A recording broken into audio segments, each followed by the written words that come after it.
위기 상황이다라고 인식을 하고 있고요. 현재가 대단히 심각한 상황이고 우리 민주당이 맞닥뜨린 첫 번째 큰 고비다.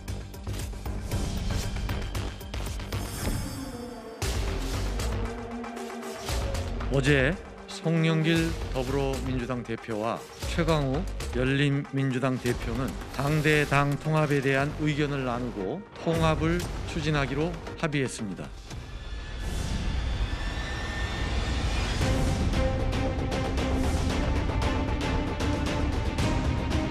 그냥 인물만 몇 명 갖다가 통합위원장이라고 앉혀놓고 하면 통합이 되죠.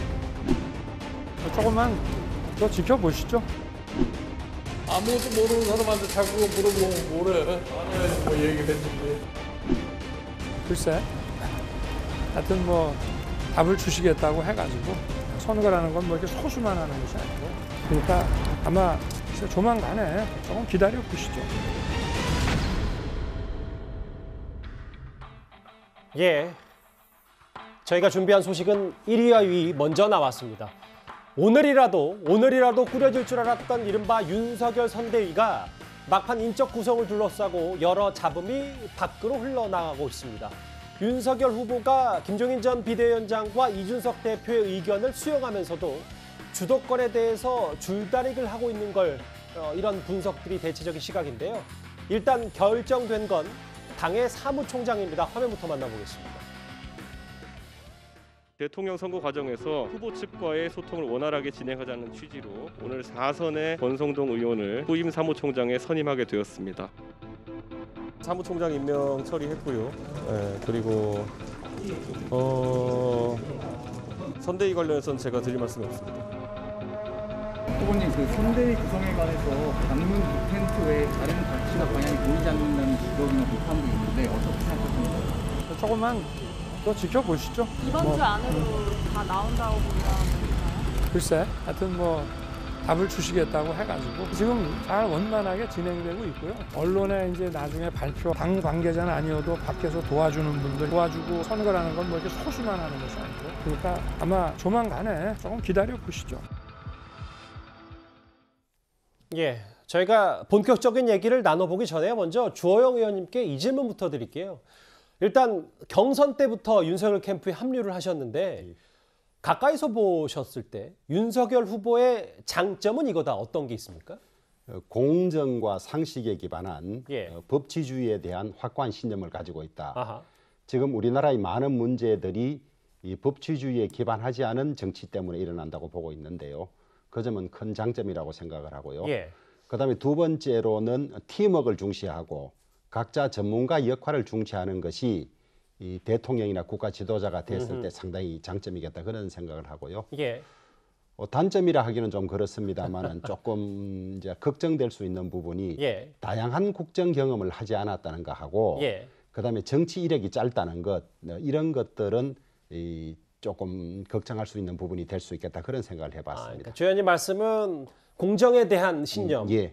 팀워크, 조직 관리의 예. 전문가 집단을 잘 운영한다. 예. 근데 이제 정치 입문한 지 5달도 채 되지 않았고 국회의원 경험도 없기 때문에 그걸 또 옆에서 잘 보좌하는 게 선대위와 참모들의 임무겠네요. 그러면? 예, 그렇습니다.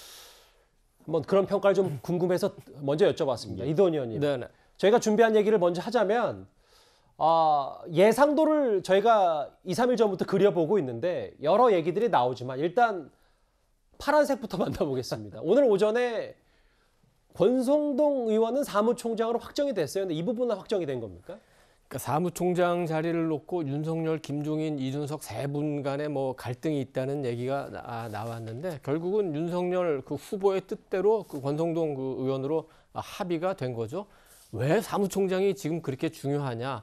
선거를 앞두고 조직, 재정, 인사 뭐 여러 가지 중요한 역할을 하기도 하지만 예. 이번 사무총장은 또 다른 의미도 있습니다. 내년 3월 9일에 대선이 있고 6월에 지방선거가 있지 않습니까?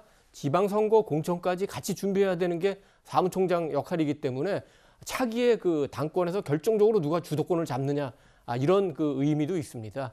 그렇기 때문에 권성동 의원이 지금 비서실장 하기에 또 사무총장 하기에 조금 중진이다 싶었지만 중요한 자리이기 때문에 윤석열 후보가 가장 마음 편한 권성동 의원을 그 관철시킨 것 같고 지금 이제 그 선대위 구성을 둘러싸고도 여러 가지 얘기가 나오는데 결국은 선대위도 윤석열 후보의 뜻대로 아마 구성이 될 것 같습니다. 왜냐하면은 지금 윤석열 후보가 구성하려는 방향 지금 화면에 나오지만 후보 직속 특별위원회 이제 국민 통합이라든지 미래 비전이라든지 이런 문제가 있는데 이것이 그 틀린 방향이 아니에요. 바람직한 방향이기 때문에 김종인 위원장이 거기에 반대할 명분이 없다고 봅니다. 권성동 사무총장을 제외하고는 아직 여러 가지 것들에서 이견이 좀 있습니다. 이 내용은 저희가 자세하게 차차 만나보기로 하고요. 일단 선대위 인선 발표가 늦어지는 이유에 대해서 이준석 대표가 꽤 구체적으로 설명을 했습니다. 한번 들어보겠습니다. 저는 뭐 김종인 위원장이 다소 이견이 있다는 생각을 좀 하고 있는데 세를 불리더라도 컨셉이 명확해야 된다. 반문 모으기로 비춰질 수 있는 모양보다는 그분이 원톱이라는 거는 거의 기정사실화 돼가는 거 아니냐. 그런 논의가 길어진다는 건 그분의 의중이 반영되는 과정 중 아니냐. 뭐 이렇게 해석할 여지가 좀 있는 것 같습니다. 김종인 전 대표의 의중이 반영되는 과정이다. 그래서 논의가 길어지고 있다라는 게 이준석 대표의 얘기인데 일단 김수미 평론가님. 다소 이견이 있다. 이걸 당대표가 직접 인정은 했습니다. 네, 뭐 다소 이견이 있다라는 걸 좀 숨길 수도 있는 건데 의중이 또 반영되고 있다. 김종인 전 위원장 의중이 반영되고 있다. 이런 말을 또 덧붙이고 싶었을 것 같습니다. 그러니까 지금 현재 시간이 길어지고 있지만 그래도 잘 되어간다. 성공적으로 되어간다. 이런 얘기를 좀 하고 싶었을 수 있는 것이고 그리고 이 상황에서 어느 정도 이준석 대표 입장에서는 윤석열 후보와 김종인 전 위원장 간의 갈등 혹은 이견 사이에서 조금 더 김종인 전 위원장 쪽으로 무게를 실어주는 그런 행보를 하기 위해서 이렇게 좀 약간 중계하듯이 얘기한다라는 그런 비판을 감수하면서라도 상황을 해설을 하고 본인의 무게감도 좀 거기서 더 어필을 하고 있는 것이 아닌가 이렇게 보여집니다. 김수민 평론가님이 그런 말씀을 해주셨어요. 지금 이도원 의원님. 네네. 정말 이준석 대표가 뭐 누구 말 맞다나 일각에서 보듯이 김종인 전 비대위원장 편에 서서 뭔가 이런 갈등, 이견을 중계방송하는 게 맞는지 아닌지를 두고 벌써부터 좀 얘기들이 나오는 것 같더라고요. 뭐 김종인, 이준석 두 분 관계는 뭐 복잡 미묘한 게 있지만 선대위 구성을 둘러싸고는 두 분의 정치적 이해관계가 일치해요. 첫째는 그 당 중진하고의 관계가 둘 다 껄끄럽기 때문에 두 분이 주도권을 잡기를 원하고 두 번째는 안철수 국민의당 대표와의 관계가 껄끄럽기 때문에 통합 과정에서 두 사람이 힘을 합쳐서 뭐 배제까지는 아니지만 그런 방향으로 저 힘을 모으려고 하는 것 같은데 지금 이제 이준석 그 대표가 하는 얘기는 저 김종인 대표 말고는 선택의 여지가 없다 이렇게 얘기하는데 꼭 그렇지 않습니다. 윤석열 후보라고 플랜 B가 없을까요? 지금 김종인 저 위원장이 대표하는 게 왜 윤석열 후보가 김종인 위원장을 이토록 모시려고 하는 거죠? 호남, 중도, 경제 민주화, 뭐 양극화 해소가 될 수도 있겠죠. 이런 분야에서 큰 도움을 받으려고 하는 건데 호남이라든지 중도라든지 이 정책이라든지 이런 분야에서는 제1야당의 그 대선 후보에게는 굉장히 많은 사람이 몰리고 있습니다. 그렇기 때문에 충분히 플랜 B가 갖춰지고 있어요. 그렇기 때문에 김종인 위원장이 끝내 받아들이지 않으면은 윤석열 후보로서도 플랜 B를 생각하지 않을 수 없는 겁니다. 이준석 대표의 메시지를 제가 또 한번 볼까요? 마냥 세를 불리는 건 안 된다. 세를 불리더라도 명확해야 되고 단순한 반문 모으기로 비춰지는 것도 경계해야 되고 김종인 전 비대위원장 원톱은 기정사실화인데 그 의중이 반영되기 때문에 지금 논의가 길어지고 있다. 이게 지금 이준석 대표의 설명입니다. 그런데 윤석열 후보와 김종인 전 비대위원장 어제 비공개 회동을 했다고 알려졌는데요. 하지만 두 사람은 서로 다른 말을 하고 있습니다. 들어보겠습니다. 오늘 윤 후보 만나실 거나 만나세요? 여기는 뭐 보다시피 내가 여기 방에 혼자 있었는데 누굴 만나요? 그럼 윤 후보님 안 만나신 거예요 오늘? 여기 있었는데 언제 만나요? 오늘 아예 안 만나실 거예요. 지금 뭐 어디 만날 기회가 있어야지. 이 기자는 날 오늘 하루 종일 아침부터 같이 만나기 혼자 있었는데 누굴 만나? 지금 얘기 돌고 있는 선대위 합의안에 대해서는 어떻게 생각하세요? 나는 모르니까 그거는.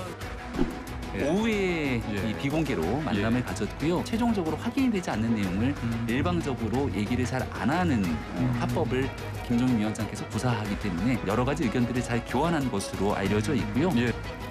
만나가지고 뭐 깊은 대화를 했다는 것 자체를 부인해야 될 상황이 있을 수 있겠죠. 대화를 했는데 뭔가 타결이 안 됐으면 이견이 있는 거니까요. 아마 그 1차 마지막 고리를 푸는데 좀 난항이 있는 거 아니냐.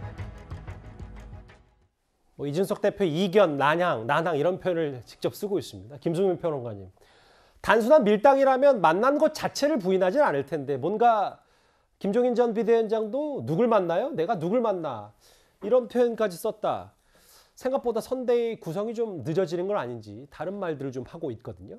네, 뭐 아예 만남 자체를 부정한 거는 이 만남은 안 만나느니 못한 만남이었다, 혹은 만난 것으로 치고 싶지 않다, 이런 생각이 좀 있으신 것 같고, 예. 결국에 뭐 현재로서 많이 전해지는 얘기로 다른 인사들이 선대위에 포진하는 것, 특히 김병준 전 위원장이나 김한길 전 대표, 이 문제가 좀 크게 불거져 있는 것 같아요. 그러니까 축구로 비유하면 이제 김종인 전 위원장은 원톱 최전방 스트라이커를 하고 싶어 합니다. 예. 그래서 이제 다른 사람들은 그건 하시고 대신에 미드필더를 좀 붙여드리겠다. 김한길, 김병준이라고 하는 미드필더, 공격형 미드필더를 붙여드리겠다라고 하는 것인데, 사실 이제 김한길 전 대표의 전략가적인 면모, 그리고 김병준 전 위원장의 정책가적인 면모, 이런 것들이 어떻게 보면 김종인 전 위원장하고 양쪽이 다 부딪힐 수 있는, 역할이 부딪힐 수 있는 거거든요. 그럼 김종인 전 위원장 입장에서는 이게 원톱인 것처럼 비춰지지만 실속으로 따져보면은 3톱 맞냐 이것은 내가 원하는 포메이션이 아니다. 예. 이 얘기를 계속해서 하고 있는 것 같습니다. 예.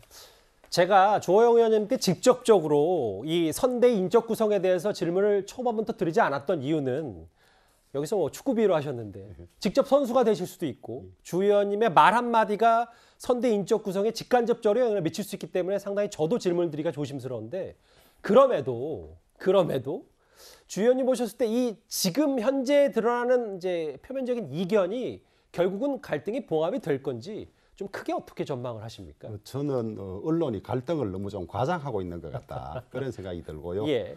민주당이 선대위 1차 발표하는데 22일이 걸렸습니다. 아하. 그렇게 보면 우리는 27일이 22일째 되는 날이거든요. 그렇습니다. 예, 그렇게 예. 늦어지는 것도 아니고, 그다음에 어제 만남도 비공개 만남이었기 때문에 어느 쪽은 비공개 만남은 언론에 말하지 않는 것이 상대에 대한 예의라고 생각할 수도 있고 이런 것이지, 아하. 너무 그렇게 갈등이 있는 것은 아니고, 인선은 같은 참모들끼리 의견을 나누어도 서로 의견이 다를 수가 있습니다. 그렇습니다. 그렇기 때문에 그런 것을 조정하는 과정 아니겠나, 저는 그렇게 봅니다. 알겠습니다.